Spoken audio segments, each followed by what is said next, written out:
بسم اللہ الرحمن الرحیم کے نام سے شروع جو بہت مہربان اور نہایت رحم کرنے والا ہے۔ سورہ یاسین شریف کی 35 آیات ہو گئی تھی، آج ہم آیت نمبر 36 سے کرتے ہیں۔ سبحانہ پاک ہے، اللہ وہ جس نے خلق بنائے، ازواج کلہا سب جوڑے، مما ان چیزوں میں سے، مما اس میں سے، تم بھی تو اگاتی ہے الارض زمین، وا اور من انفسہم ان کی ذاتوں سے، وا اور مما اس سے جسے لا یعلمون وہ نہیں جانتے۔ پاک ہے وہ جس نے سب جوڑے بنائے زمین کی اگائی ہوئی چیزوں سے اور لوگوں سے اور ان چیزوں سے جنہیں وہ جانتے بھی نہیں ہیں۔ ہم اس آیت مبارکہ کی تفسیر دیکھتے ہیں۔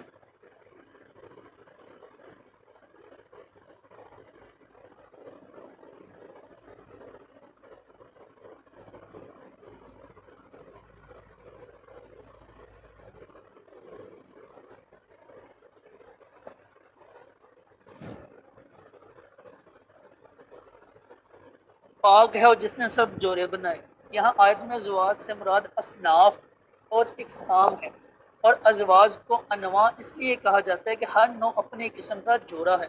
آیت کا خلاصہ یہ ہے کہ وہ اللہ تعالیٰ شریک سے اور ہر نقص و عیب سے پاک ہے، جس نے تمام اصناف اور انواع کو پیدا فرمایا۔ ان میں سے کچھ وہ ہیں جنہیں زمین اگاتی ہے، جیسے اناج، پھل اور نباتات وغیرہ، اور کچھ وہ ہیں جن کا تعلق خود لوگوں کے نفسوں سے ہے، جیسے ان کی مذکر و مونث اولاد، اور کچھ وہ ہیں جن کی انسانوں کو نہیں ہے۔ آگے آیت نمبر 37 دیکھتے ہیں۔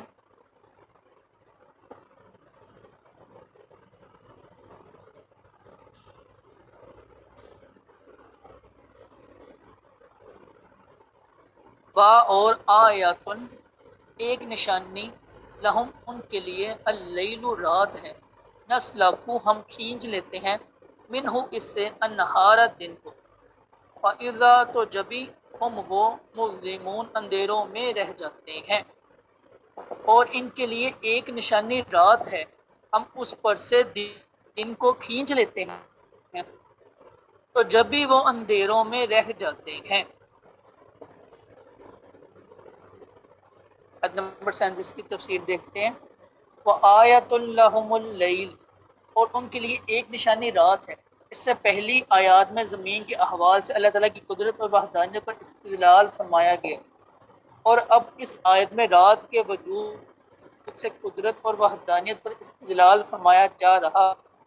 چنانچہ فرمایا گیا کہ جو لوگ مردوں کے دوبارہ زندہ ہونے کا انکار کرتے ہیں، ان کے لیے اللہ تعالیٰ کی قدرت پر دلالت کرنے والی ایک نشانی رات ہے، اور یہ نشانی اس طرح ہے کہ اللہ تعالیٰ سورج کو غروب کر کے رات کو دن سے جدا کر دیتا ہے۔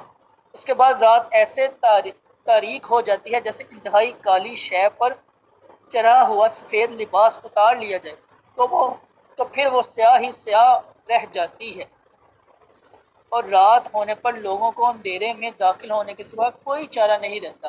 بس دن کی روشنی کو رات سے جدا کر دینا اس بات کی دلیل ہے کہ اللہ تعالیٰ کی قدرت کامل ہے، کوئی چیز اسے عاجز نہیں کر سکتی، اور اس کی قدرت ذاتی ہے، کسی کی دی ہوئی نہیں۔ تو جس کی قدرت کا یہ حال ہے، مخلوق کو اس کی موت کے بعد زندہ کرنے پر بھی قادر ہے، کیونکہ ظاہری اعتبار سے یہ دن کو رات سے جدا کر دینے سے بھی زیادہ آسان ہے۔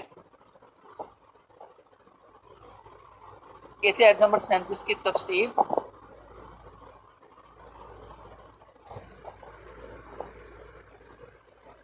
آگے ہم آیت نمبر 38 دیکھتے ہیں، 38 پیج نمبر 156 ہے بک معرفت القرآن کا۔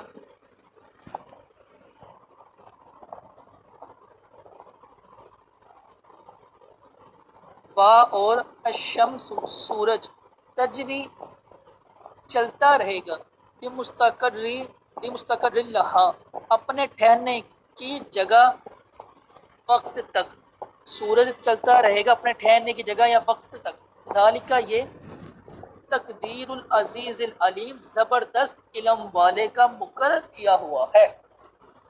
سورج اپنے ٹھہرنے کے وقت تک چلتا رہے گا، یہ دست علم والے کا مقرر کیا ہوا ہے۔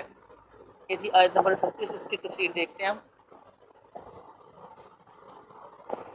الشمس تجری لمستقر لها، اور سورج اپنے ٹھہرنے کے وقت تک چلتا رہے گا، یعنی اللہ تعالیٰ کی قدرت کا انکار کرنے والوں کے لیے اس کی عظیم قدرت اور انتہا کو پہنچی ہوئی حکمت پر دلالت کرنے والی ایک نشانی سورج ہے۔ اور یہ نشانی اس طرح ہے کہ سورج اپنے ٹھہرنے کے وقت تک چلتا رہے گا۔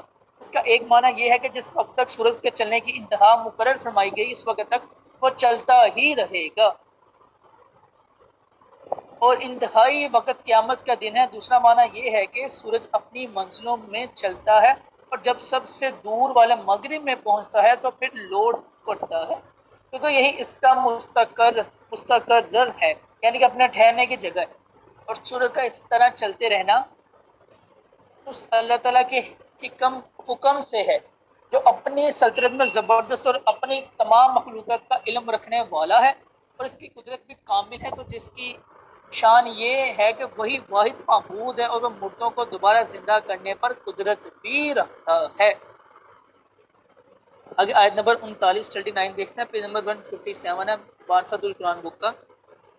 وا اور القمر چاند قدرناہ، ہم نے مقرر کیے اس کے لیے منزلیں، حتیٰ یہاں تک کہ آدھا وہ ہو جاتا ہے کل ارجون، کھجور کی پرانی شاخ جیسا، کل ارجون القدیم، قدیم پرانی، اور کل ارجون کھجور کی پرانی شاخ، کل ارجون القدیم کھجور کی پرانی شاخ جیسا۔ اور چاند کے لیے ہم نے منزلیں مقرر کی ہیں یہاں تک کہ وہ کھجور کی پرانی شاخ جیسا ہو جاتا ہے، یعنی اتنا سکڑ جاتا ہے، اتنا باریک ہو جاتا ہے۔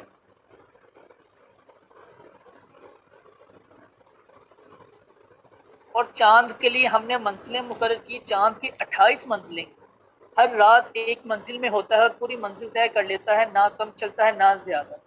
اپنے طلوع ہونے کی تاریخ سے لے کر 28ویں تاریخ تک تمام منزلیں طے کر لیتا ہے۔ اگر مہینہ 30 کا ہو تو 2 راتیں، اور 29 کا ہو تو 1 رات چھپتا ہے، اور جب اپنی آخری منزل میں پہنچتا ہے تو کھجور کی پرانی شاخ جیسا ہو جاتا ہے جو سوکھ کر پتلی کمان کی طرح خمدار اور زرد ہو گئی ہو۔ آگے آیت نمبر 40 دیکھتے ہیں۔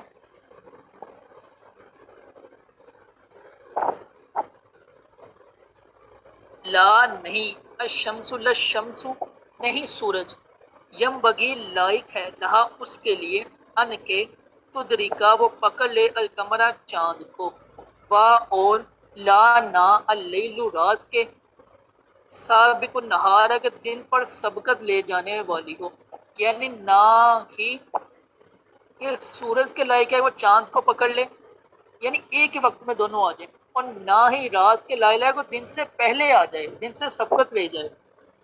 وکلو اور ہر ایک فی فلک ایک دائرے میں، یسبحون تیر رہا ہے۔ سورج کو لائق نہیں کہ چاند کو پکڑے، اور رات دن پر سبقت لے جانے والی ہے، اور ہر ایک دائرے میں تیر رہا ہے۔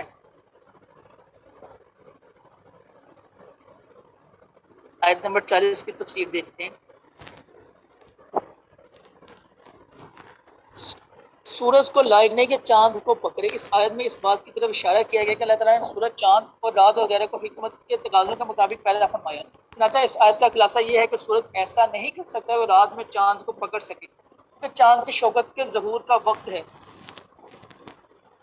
اور یہ نہیں ہو سکتا ہے سورج چاند کے ساتھ جمع ہو کر اس کے نور کو مغلوب کر دے، کیونکہ سورج اور چاند میں سے ہر ایک کی شوکت کے ظہور کے لیے ایک وقت مقرر ہے، یعنی سورج کے لیے دن اور چاند کے لیے رات۔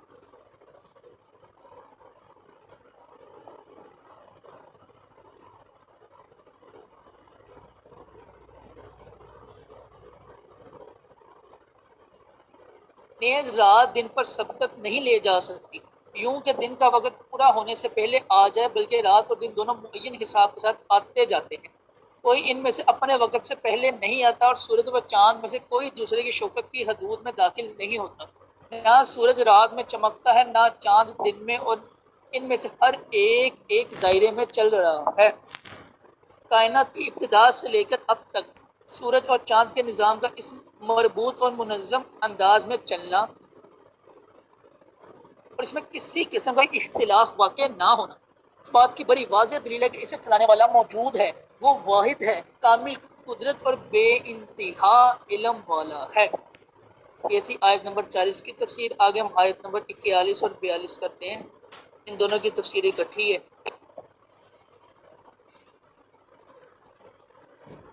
اور آیت ایک نشانی لہم ان کے لیے، انا یہ ہے کہ عملنا ہم نے سوار کیا ہے ذریاتہم ان کی نسلوں کو فی فلکی مشحون فی میں فلک کشتی مشحون بری ہوئی کشتی میں۔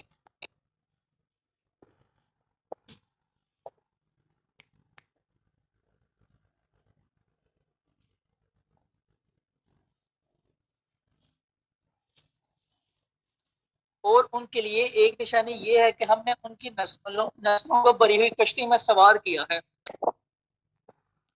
وَخَلَقْنَا اور ہم نے بنا دیے لہم ان کے لیے مِن مِثْلِهِ اس کی جیسی کشتیاں، اس کی جیسی مِن مِثْلِهِ اس کی جیسی ما یرکبون جن پر وہ سوار ہوتے ہیں، اور ہم نے ان کے لیے ویسی ہی کشتیاں بنا دی جن پر سوار ہوتے ہیں۔ اس آیت نمبر 41 اور 42 اب ہم ان دونوں کی تفسیر کرتے ہیں۔ آیت الحم اور ان کے لیے ایک نشانی یہ ہے کہ اس سے پہلی آیات میں زمینی اور آسمانی مخلوقات میں اللہ تعالیٰ کی قدرت کے مظاہر کا ذکر ہوا، اور اب یہاں سے بحری مخلوقات میں اللہ تعالیٰ کی قدرت کے مظاہر بیان کیے جا رہے ہیں۔ چنانچہ شاہ لوگوں کے اللہ تعالیٰ کی قدرت پر دلالت کرنے والی ایک عظیم نشانی یہ بھی ہے ہم نے ان کی ذریت یعنی نسل کو بری ہوئی کشتی میں سوار کیا۔ ذریت کے بارے میں ایک قول یہ ہے کہ اس آیت میں ذریت سے مراد کفار مکہ کی اولادیں ہیں جنہیں وہ تجارت کے لیے بھیجا کرتے تھے، اور جس کشتی میں وہ سوار ہوتے تھے وہ سامان اور اسباب وغیرہ سے بری ہوئی ہوتی تھی۔ دوسرا قول یہ ہے کہ اس آیت میں جس کشتی کا ذکر ہے اس سے مراد حضرت نوح علیہ السلام کی کشتی ہے جس میں مکہ والوں کے آباء و اجداد سوار کیے گئے تھے، اور ان کی ذریت ان کی پشت میں تھی، اور حضرت نوح علیہ السلام کی کشتی سامان اور اسباب وغیرہ سے بری ہوئی تھی۔ اور یہ نشانی اس طرح ہے کہ وزنی چیز پانی میں ڈوب جاتی ہے لیکن کشتی انتہائی وزنی ہونے کے باوجود ڈوبتی نہیں، بلکہ سینکڑوں افراد اور ٹنوں کے حساب سے وزن اٹھا کر بھی پانی کی سطح پر چلتی رہتی ہے، کیونکہ خدا نے یہ نظام ایسے ہی بنایا ہے۔ وَخَلَقْنَا لَهُمْ اور ہم نے ان کے لیے بنا دی، یعنی ہم نے مکہ والوں کے لیے صورت و شکل میں نوح علیہ السلام کی کشتی جیسی ہی کشتیاں بنا دی جن پر وہ سمندری سفر کے دوران سوار ہوتے ہیں۔ یہ تھی ہماری آج کی 7 آیات۔